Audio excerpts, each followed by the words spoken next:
19 February Shivjayanti ते 19 मार्च साहेबराव करपेंचा स्मृतिदिवस असं एक महिन्याचं जनजागरण करून 19 मार्चला पुण्यात आम्ही एक मोठा मोर्चा काढला आणि त्यावेळेला आम्ही जाहीर केलं की 14 एप्रिल डॉक्टर बाबासाहेब आंबेडकरांचा जन्मदिवस तिथपर्यंत सरकारने आमच्या मागण्या मान्य करायला पाहिजेत, अन्यथा आम्ही या सरकारला धडा शिकवू।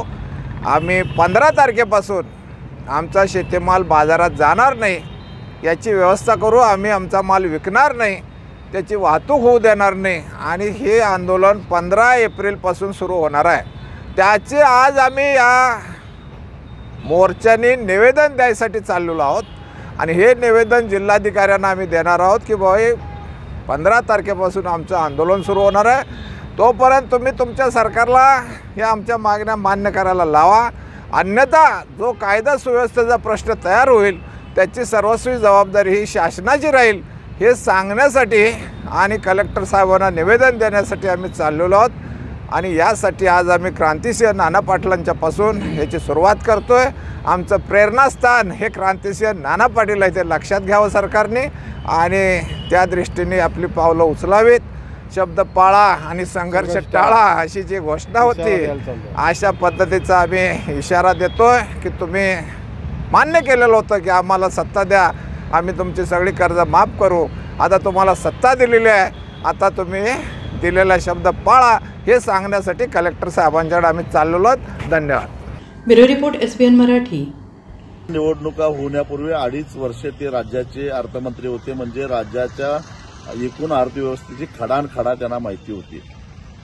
मग असं असताना महायुतीनं जेव्हा जाहीरनामा प्रसिद्ध केला, त्या जाहीरनाम्यामध्ये महायुतीचं सरकार आल्याबरोबर शेतकऱ्याचा 7/12 कोरा करणार अशा प्रकारचं आश्वासन का दिलं आणि त्यावेळी अजितदादांनी का आक्षेप घेतला नाही? त्याचबरोबर केंद्र सरकार जो काही शेतीमालाला हमीभाव जाहीर करेल त्याला 20% अनुदान आम्ही वरती देऊ अशी घोषणा का केली? तुम्हाला राज्याची स्थिती माहिती नव्हती? याचाच अर्थ असा आहे, आज जी का अजितदादांची भाषा आहे ती भाषा बघता शेतकऱ्यांना गंडवायचं हे आधीच ठरलेलंच होतं। शेतकऱ्याला गंडवायचं, त्याची मतं घ्यायची आणि आज ते सांगतायत की 3 वर्ष तरी आता कर्जमाफी शक्य नाही, म्हणजे 3 वर्षानंतर म्हणजे 28च्या शेवटी किंवा 29च्या सुरुवातीला घोषणा करायची, त्याची अंमलबजावणी होईपर्यंत निवडणुका येतात आणि पुन्हा एकदा शेतकऱ्यांना गाजर दाखवायचं, आम्हीच दाखवायचं, त्यांची मतं घ्यायची। हे धंदे आता बंद करा। राज्याची स्थिती वाईट होती हे तुम्हाला माहिती होतं तर तुमच्या लाडक्या कारखानदारांना कर्जाच्या थक हमी द्यायला सरकार पुढे का आलं? 2020 नंतर कुठल्याही साखर कारखान्याला किंवा सूतगिरणीला सरकारनं थक हमी द्यायचं नाही हे ठरलेलं असताना हा नियम का पायदळी तुडवला गेला? एकदा अजितदादांनी अनेक धाडस करावं, ते बेधडक आहेत असं म्हणतात, खरोखरच त्यांनी हिंमत दाखवावीच।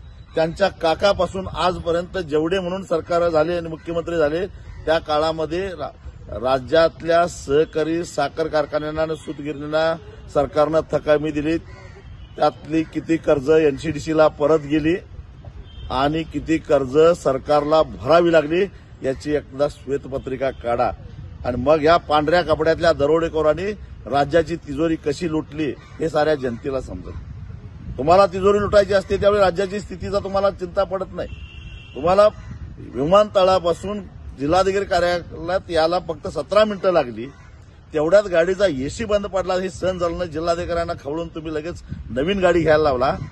तुम्ही काय अत्यवस्थ होत नव्हता, पण राज्यातला शेतकरी आज अत्यवस्थ आहे, मरा लागलाय। दररोज 8 शेतकरी आत्महत्या करतायत आणि त्याच्या जखमेवर मीठ चोळण्यासाठी तुम्ही 29 तारखेला सांगताय, 28 तारखेला सांगताय की 31 तारखेच्या आत कर्ज भरा। लाजा वाटल्या पाहिजे त्यांना। आणि म्हणून ही गंडवागंडवी आम्ही चालून देणार नाही, याचा निश्चितच त्याची किंमत